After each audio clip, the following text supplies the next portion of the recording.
Nominee म्हणजे मालक का? तर नाही. काही लोकांना असं वाटतं की नॉमिनी म्हणजे मालक, पण हा मोठा गैरसमज आहे आणि असेच काही मोठे गैरसमज आहेत ते मी तुम्हाला आजच्या व्हिडिओमधून सांगणार आहे. समजा तुमच्या अकाउंटमध्ये एक मोठी रक्कम आहे आणि तुम्ही तुमच्या पत्नीला नॉमिनी बनवलं. दुर्दैवाने काही घटना घडली, मग ती रक्कम तुमच्या पत्नीची आपोआप होणार का? कारण ती नॉमिनी आहे म्हणून. तर काही लोकांना वाटेल हो, पण तसं नाहीये. नॉमिनी आणि लीगल हायर हे एकच व्यक्ती असतील असं नाहीये. नॉमिनी असणं आणि त्या पैशांवरती कायदेशीर हक्क असणं या दोन्ही गोष्टी वेगवेगळ्या आहेत आणि याच्यामुळेच कधी कधी या गैरसमजमुळे पैशांमुळे कुटुंबामध्ये अधिक वाद निर्माण होऊ शकतात.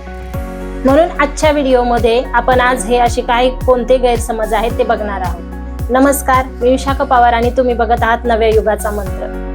आजचा विषय हा काय इन्व्हेस्टमेंट किंवा शेअर मार्केटवरती नाहीये, तर थोडा वेगळा आहे.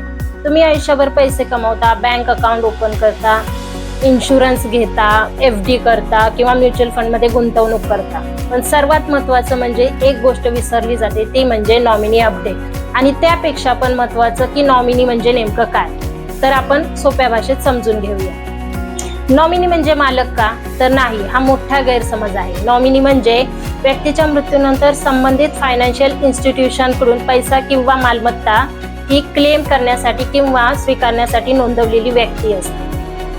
नॉमिनेशन आणि सक्सेशन हा एकच विषय नाहीये. मृत्यूनंतर अंतिम हक्क कोणाचा असेल हे लागू कायदे, विल आणि कुटुंबाच्या परिस्थितीवर अवलंबून असतो. म्हणून मी नॉमिनी केलं आणि त्यातच काही सगळं आलं असं समजू नका. नॉमिनी नसल्यामुळे क्लेम प्रोसेसमध्ये अधिक कागदपत्रांची आणि वेळखाऊ होऊ शकते. संस्थेला मृत व्यक्तींच्या कायदेशीर वारसांकडून आवश्यक कागदपत्रे मागवली जातात. म्हणून नॉमिनी असणे खूप महत्त्वाचे आहे. आणि नॉमिनी असण्याचा सर्वात मोठा फायदा म्हणजे काय?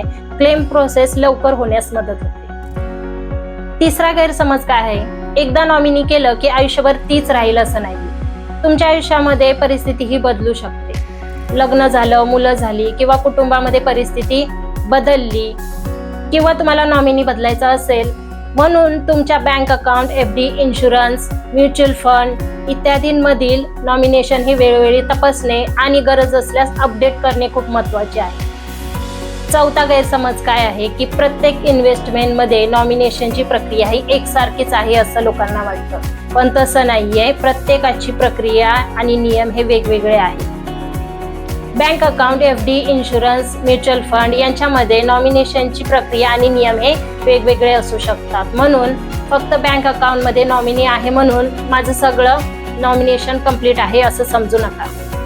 तुमची प्रत्येक महत्त्वाची फायनान्शियल असेस्ट एकदा तरी तपासा. पाचवा गैरसमज आणि सर्वात मोठा गैरसमज काय की नॉमिनी आहे म्हणजे विलची गरज नाही.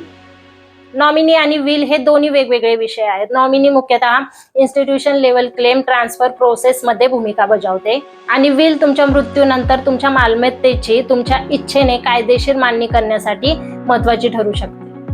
म्हणून मोठी संपत्ती असेल किंवा तुमच्या कुटुंबाची परिस्थिती ही गुंतागुंतीची असेल तर लीगल प्रोफेशनल कडून विल आणि सक्सेशन प्लॅनिंगचा सल्ला घेणे उपयोगी ठरू शकते. Saving account, FD, insurance, mutual fund, demat account किंवा इतर फायनान्शियल असेट्स व्यवस्थित तपासा.